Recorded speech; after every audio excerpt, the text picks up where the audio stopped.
Esta es la triste historia del hombre que fue obligado a sostener relaciones con cientos de mujeres todos los días sin posibilidad a negarse. Roque José Florencio, más conocido como Pata Seca, fue comprado como esclavo solo para cumplir el papel de reproductor debido a sus fenomenales y desarrollados atributos físicos. Medía más de 2 metros con 25 centímetros de dotada musculatura. Pensaban que sus hijos saldrían igual a él, mientras que los otros esclavos trabajaban en los campos realizando trabajos pesados. Pata Seca se dedicaba a mantener encuentros íntimos con decenas de mujeres diferentes todos los días hasta quedar agotado. ¿Cómo y dónde sucedió todo esto? La historia de Pata Seca empieza en las plantaciones de Brasil en el siglo XIX. Ocurrió en el periodo más lucrativo y brutal de la producción del café. Para entenderlo debemos saber que en ese entonces las plantaciones del oeste paulista producían más del 60% del café mundial. Y todo ese imperio se construyó sobre 2 pilares, tierra y esclavos. Pero hay un problema. En 1831, Brasil había firmado un tratado con Inglaterra prohibiendo el tráfico internacional de esclavos. En 1850, con la ley Eusebio de Queiroz, la prohibición se hace efectiva. De la noche a la mañana, la fuente principal de mano de obra se terminó. Los esclavistas brasileños se enfrentaron a un dilema económico: tienen tierras infinitas, tienen mercado demandante, pero no pueden importar más africanos. La solución emerge perversamente: si no podemos importar esclavos, hagamos que se reproduzcan. Así nace el sistema de crianza forzada. Los historiadores Roberto Guedes y Robert Slenes han documentado cómo, a partir de 1850, los inventarios de haciendas comienzan a mostrar patrones preocupantes. Mujeres en edad fértil valen más que hombres fuertes, niños pequeños aparecen valuados como inversión a futuro, y algunos esclavos, muy pocos, valen un dineral sin justificación aparente en sus habilidades. El hallazgo que originó todo. En el archivo municipal de Sorocaba, estado de Sao Paulo, Brasil, un investigador encontró en 2018 un certificado de defunción fechado el 14 de julio de 1958. El nombre: Roque José Florencio. La edad declarada: 130 años. La profesión: ex esclavo. La causa de muerte: vejez. Imposible, pensó el investigador. Nadie vive 130 años. Pero ahí estaba, firmado por un médico, registrado por un funcionario. Y junto al nombre oficial, entre paréntesis, como si fuera un detalle menor, 2 palabras, un nombre que se convertiría en leyenda: Pata Seca. ¿Por qué alguien sería recordado por eso? Las primeras pesquisas llevaron a los ancianos de la región, aquellos que guardaban en la memoria oral lo que los documentos oficiales habían omitido. Y lo que comenzó como curiosidad demográfica se transformó en una investigación que destaparía una de las prácticas más brutales de la esclavitud brasileña. Doña María de Lourdes, 92 años en el momento de la entrevista, recordaba: mi bisabuela trabajaba en la hacienda Santa Veridiana. Ella contaba de un negro enorme, que venía cada luna nueva. Los capataces lo traían, lo encerraban en el galpón con las mujeres. Él no hablaba, solo cumplía con tener intimidad. Después se lo llevaban. Decían que era el reproductor del varón. El varón en cuestión era Nicolau Pereira de Campos Vergueiro, uno de los principales varones del café de Brasil, dueño de inmensas extensiones de tierra y de cientos de esclavos. Y en su inventario de 1854, encontramos una pista crucial: entre los 273 esclavos listados como propiedad, uno valía el doble que los demás. No por su oficio especializado, no por ser capataz. La anotación al margen, en la caligrafía del administrador, dice simplemente: para cría. El inicio de la leyenda. Roque nació alrededor de 1828, según reconstrucciones históricas. No sabemos si nació en África o si ya había nacido en Brasil. Lo que sí sabemos, por los relatos orales y algunas descripciones, es que poseía características físicas extraordinarias para su época. Medía aproximadamente 2 metros en una época donde la altura promedio de los hombres brasileños no superaba 1,65 metros. Su llegada a la hacienda Santa Veridiana, propiedad del barón Vergueiro, ocurrió probablemente alrededor de 1845, cuando tendría unos 17 años. Al principio trabajó en las labores más duras, derribar árboles nativos para abrir espacio a los cafetales. Pero su cuerpo llamaba la atención, y sus 25 centímetros de desarrollada anatomía no pasaron desapercibidos para los ojos calculadores del administrador de la Hacienda, Joaquim Antonio de Oliveira. En el libro de contabilidad de la Hacienda, encontramos una entrada fechada 12 de junio de 1847, el negro Roque, de tamaño fuera de lo común, fue eximido de las tareas del campo. Transferido al establo nuevo. El establo nuevo no era para animales, el establo nuevo estaba compuesto por mujeres. Pata Seca, reproductor sin límites. A principios de 1850, el barón Vergueiro había hecho cálculos. Con la prohibición del tráfico, el precio de los esclavos se había duplicado en 5 años. Entonces, la cría interna se volvía no solo conveniente, sino necesaria para la supervivencia económica de la hacienda. Roque, ahora llamado casi exclusivamente por el apodo Pata Seca, fue introducido al régimen que definiría su existencia durante décadas. El procedimiento fue metódico y desprovisto de toda humanidad. Cada mes, el administrador Oliveira y el médico Martín seleccionaban entre 15 y 20 mujeres esclavas en edad fértil. Los criterios eran explícitos: salud, ausencia de enfermedades, antecedentes de fertilidad, y características físicas consideradas deseables: caderas anchas, complexión fuerte y pechos grandes. Cada mujer seleccionada era registrada en un libro especial.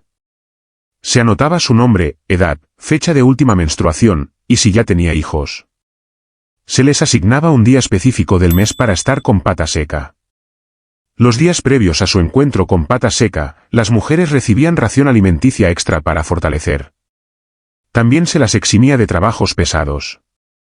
El objetivo único: maximizar las probabilidades de concepción.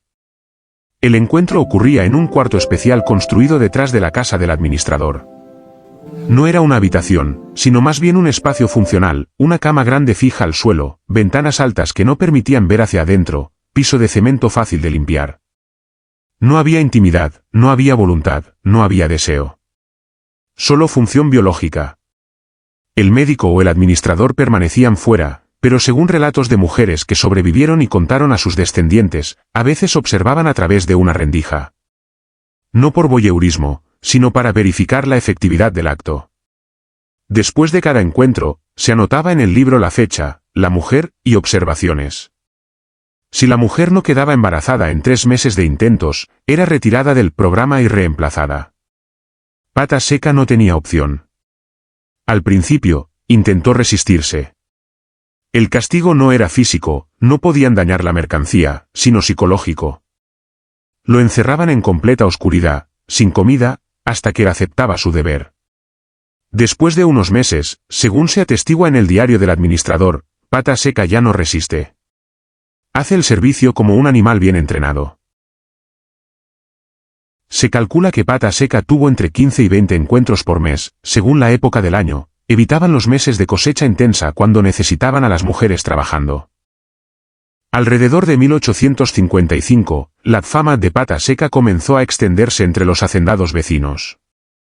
El barón Vergueiro, siempre atento a oportunidades de negocio, descubrió que podía alquilar los servicios de su esclavo reproductor. Así nació una práctica aún más sórdida: la circulación del semental humano.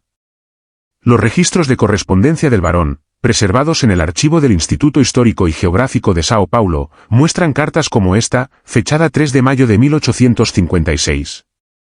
Estimado coronel Rodríguez.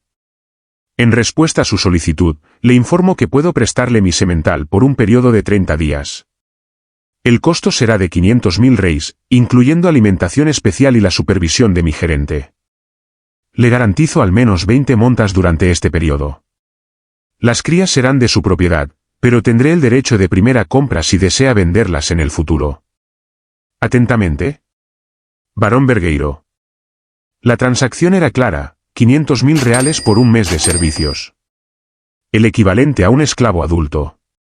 Pero la inversión valía la pena para el coronel Rodríguez: si de 20 encuentros obtenía 5 hijos, en 8 años tendría 5 esclavos valuados en 2 millones de reales. ¿Cómo era el proceso del alquiler? El proceso constaba de una logística especial. Pata Seca era transportado en una carreta cubierta, escoltada por 2 capataces armados.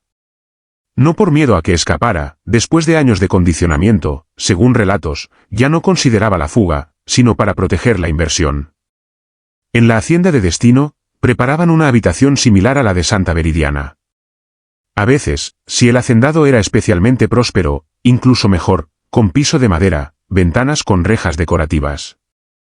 El administrador Oliveira o un sustituto acompañaba a Pata Seca para mantener la dieta especial, el régimen de ejercicio, y sobre todo, para supervisar los encuentros. Se llevaba un libro duplicado donde se anotaba cada encuentro, cada mujer, cada resultado esperado. En algunos contratos encontrados, se estipulaba un pago adicional por cada embarazo confirmado. Entre 1856 y 1875, los registros muestran que Pata Seca fue alquilado a 14 haciendas diferentes en un radio de 100 kilómetros alrededor de Sorocaba. Pasó aproximadamente 7 años de su vida siendo transportado de una propiedad a otra, repitiendo el mismo ritual de deshumanización en cada lugar. El ocaso del sistema y la vejez imposible. La década de 1880 trajo cambios. El 13 de mayo de 1888, la Ley Dorada abolió completamente la esclavitud. ¿Qué ocurrió con Pata Seca en este periodo? Los registros sugieren que alrededor de 1885, con aproximadamente 57 años, su productividad comenzó a disminuir. El mismo médico Martins anota en 1886, el Negro Roque ya no tiene la misma potencia. Las cubiertas son menos eficaces. Recomiendo su retiro del servicio reproductivo. Pero aquí aparece otro giro perverso del sistema. Pata Seca era demasiado valioso para simplemente liberar. Y ahora, cercana a la abolición, los hacendados intentaban maximizar sus ganancias finales. Entre 1886 y 1888, Pata Seca fue vendido 3 veces. Cada nuevo dueño intentó extraer los últimos servicios posibles antes de que la abolición llegara. La última venta documentada es en marzo de 1888, apenas 2 meses antes de la Ley Dorada, a un pequeño hacendado de Itapetininga por la suma ridículamente baja de 200.000 reales, menos de un cuarto del valor de un esclavo común. El comprador claramente esperaba que, una vez libre, Pata Seca continuara trabajando por comida y techo. El 14 de mayo de 1888, un día después de la abolición, Pata Seca caminó fuera de la hacienda donde estaba. Tenía aproximadamente 60 años. Era libre por ley, pero ¿libre de qué? No tenía familia, no tenía oficio, nunca había aprendido un trabajo real, no tenía tierra, no tenía dinero. Su cuerpo, durante décadas su prisión y su valor, ahora era solo un cuerpo viejo, cansado, marcado por el uso forzado. Los 70 años de libertad, vida o prolongada condena. Lo que ocurrió entre 1888 y 1958, cuando murió según el certificado, es el capítulo más enigmático de esta historia. ¿Realmente vivió 130 años? Los gerontólogos dicen que es biológicamente posible, aunque extremadamente raro. Pero más importante que la veracidad de la edad exacta es lo que esos años representaron. Los registros fragmentarios y los relatos orales nos dan pistas. Pata Seca tuvo trabajos como vigilante nocturno, como cargador en el mercado, como ayudante en una herrería. Nunca por mucho tiempo en el mismo lugar. Según testimonios. Estaba solo, siempre solo. En sus últimos años, vivió en una pequeña habitación prestada por una familia pobre en las afueras de Sorocaba. La señora Ana Ferreira, que era niña en la década de 1950, recordaba: vivía en una pequeña habitación en la parte de atrás. Mi madre lo permitía. No hablaba con nadie. A veces le llevaba comida y él solo asentía. El certificado de defunción dice muerte por vejez. No había familiares para informar. El médico que firmó, Dr. Alberto Silva, anotó en sus memorias: en 1958, atendí un caso extraordinario. Un hombre que declaró tener 130 años. El examen físico reveló un cuerpo extraordinariamente conservado para una edad tan avanzada. Marcas de antiguas torturas en muñecas y tobillos. Órganos genitales con cicatrices anormales. Murió en paz, durmiendo. Tal vez su única paz verdadera. La historia que debemos seguir contando. En Historias sin censuras, normalmente cerramos con un ¿qué opinas?, o con una invitación a los comentarios. Hoy voy a hacer algo diferente. Voy a pedirles que, después de escuchar esta historia, hagan un ejercicio simple: miren su propia mano. Miren sus dedos, las líneas de la palma, las uñas. Esa mano es suya. Ustedes deciden que toca, que acaricia, que crea, que rechaza. Ahora imaginen que esa mano ya no es suya. Que pertenece a alguien que decide qué hace, cuándo, con quién. Que su cuerpo entero es solo un instrumento para generar ganancias para otro. Que su humanidad ha sido cancelada por un sistema económico. Eso fue Pata Seca. Eso fueron las mujeres forzadas a acostarse con él. Eso fue la esclavitud en su expresión más pura y deshumanizante. Esta historia no es solo brasileña. Sistemas similares existieron en Estados Unidos, en el Caribe, en todas partes donde la esclavitud se encontró con la escasez de mano de obra. Contar esta historia no es hacer morbo. Es recordar. Es honrar. Es asegurarnos de que, al conocer los extremos a los que puede llegar la deshumanización, construyamos sistemas que nunca repitan estos horrores. Roque José Florencio, Pata Seca, murió en 1958. Pero su historia, y la de miles como él, sigue viva.